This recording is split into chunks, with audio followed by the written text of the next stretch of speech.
भोपाल में कमला नगर पुलिस का एक बड़ा खुलासा हुआ है, जिसमें अवैध हथियारों का जखीरा भी बरामद किया गया। बताया जा रहा है कि शहर के बीचों बीच हथियार बनाने का गोरख धंधा चल रहा था। पुलिस ने बापू कॉलोनी के मकान पर छापा मारा, जहां से तलवारें, छुरे, चाकू सहित धारदार हथियार जब्त किए गए। इसी के साथ दो आरोपी दुर्गेश विश्वकर्मा और चंदन विश्वकर्मा को भी गिरफ्तार किया गया है।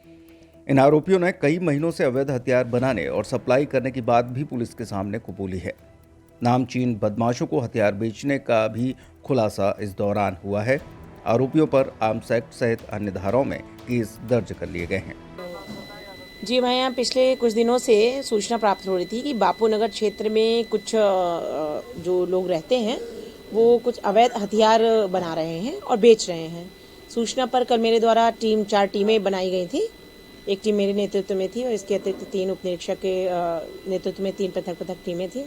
6-7 सदस्य प्रत्येक टीम में थे। महिलाएं समस्त थी, उसमें महिलाएं भी थी।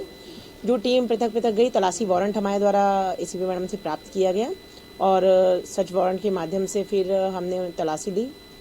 जो वो बापू नगर में दुर्गेश विश्वकर्मा एवं चंदन विश्वकर्मा दोनों से 2 मिले, जिनके बारे में सूचना क्लियर थी कि इनके द्वारा अवैध हथियार बनाए और बेचे जा रहे हैं। सूचना पर तस्दीक की और इनके घर पर इनको ले जाकर रेड की गई। जो घर पर काफी बड़ी मात्रा में अवैध हथियार हमें बरामद हुए, जिसमें 4 तलवारें हैं, 5 बड़े चाकू हैं, इस तरीके से 30-35 छोटे चाकू हैं और छोटी छोटी कुकरी नुमा छोटी छुरियां और सब्जी काटने की, जिनसे लाइसेंस के बारे में पूछताछ की गई, जो बताया कि लाइसेंस नहीं है। और पूछताछ की गई तो इनके द्वारा बताया गया कि अवैध हथियार, ये तलवार आदि चाकू हमारे द्वारा बेचे जा रहे हैं। आपराधिक प्रकृति के लोग आकर ये लेते हैं हमसे और हम इनको बेचते हैं, इसलिए बनाए जा रहे थे। लाइसेंस ना होने से इनके विरुद्ध 25 आर्म्स एक्ट के तहत अपराध पंजीबद्ध किया गया है और इनको जीआर पर प्रस्तुत किया जा रहा है। इनका कोई पुराना आपराधिक रिकॉर्ड? जी, चंदन विश्वकर्मा नामक जो आरोपी है उसका पुराना आपराधिक रिकॉर्ड है। गत वर्ष ही हमने उसके कब्जे से, उसके घर से काफी बड़ी मात्रा में चाकू बरामद किए थे और उसके पिता को भी आरोपी बनाया था। दोनों के द्वारा निर्माण किया जा रहा था और इस वर्ष भी इसी सूचना पर इसी तरीके से हमने दबिश दी थी तो हमें जखीरा मिला। तो चंदन विश्वकर्मा के विरुद्ध आपराधिक रिकॉर्ड है। दुर्गेश विश्वकर्मा के संबंध में अन्य थानों से भी जानकारी प्राप्त की जा रही है रिकॉर्ड के बारे में। मैंने ये बताया कि किन आपराधिक को हथियार बेचते थे, या सिर्फ भोपाल में बेचते थे या भोपाल के बाहर भी हथियारों की सप्लाई किए करते थे? अभी तक तो इनके द्वारा बताया जा रहा है कि भोपाल में ही जो हैं आपराधिक किस्म के व्यक्ति, उनके द्वारा ही खरीदी की जा रही थी। बाकी और इस पर भी जांच की जा रही है, विवेचना की जा रही है। पुलिस अब आरोपियों से ये उगलवाने में लगी है कि अब तक उन्होंने कितने हथियार सप्लाई किए और किन किन बदमाशों तक हथियार पहुंचाए हैं।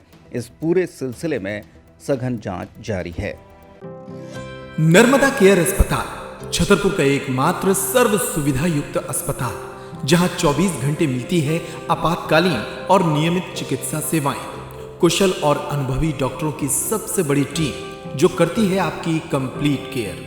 क्रिटिकल केयर के लिए सबसे आधुनिक आईसीयू वार्ड, जिसमें उपलब्ध है ventilator, ECG, TMT, echo, ultrasonography, CT scan, X ray, phototherapy, dialysis और पैथोलॉजी की संपूर्ण सुविधा। मानवीय चिकित्सा मूल्यों पर आधारित सभी प्रकार के ऑपरेशन का लाभ पाएं। हृदय रोग, ब्रेन स्ट्रोक, पीलिया, मधुमेह, किडनी रोग, अस्थमा, डेंगू, मलेरिया के प्रभावी इलाज की सुविधा, पित्त की थैली यानी गाल ब्लैडर का ऑपरेशन, साथ ही endocrine surgery, gastro intestinal surgery सहित पेट और हड्डी से संबंधित सभी ऑपरेशन के लिए सबसे आधुनिक ओटी की सुविधा। हमारे महिला और प्रसूति विभाग में रखा जाता है जच्चा बच्चा का पूरा ध्यान। नर्मदा केयर अस्पताल में अब पाइए radiology, cosmetology, child care, dental care और मेडिसिन विभाग की आधुनिक इलाज सुविधाएं, हेल्थ इंश्योरेंस यानी कैशलेस इलाज की सुविधा। तो अपने मरीज की कंप्लीट केयर के लिए अब झांसी ग्वालियर क्यों भागना, जब सीमित शुल्क में नर्मदा केयर अस्पताल दे रहा है यह मौका आपके अपने छतरपुर में। हमारा पता है नर्मदा केयर अस्पताल, LIC के सामने, जवाहर रोड, छतरपुर। हमें फोन करें 9039025934।